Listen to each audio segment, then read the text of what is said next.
High বন্ধুরা, এটা আমার প্রথম ব্লগ। আমরা যাব আদ্রা। আমাদের ট্রেন এসে গেছে। এই বন্ধুগুলো আমার সাথে যাবে। কিছুক্ষণ পরে আদ্রা স্টেশনে নেমে পড়লাম।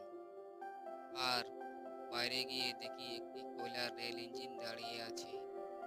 এরকম রাস্তার ধারে ধারে বাচ্চাদের খেলনা বিক্রি হচ্ছে।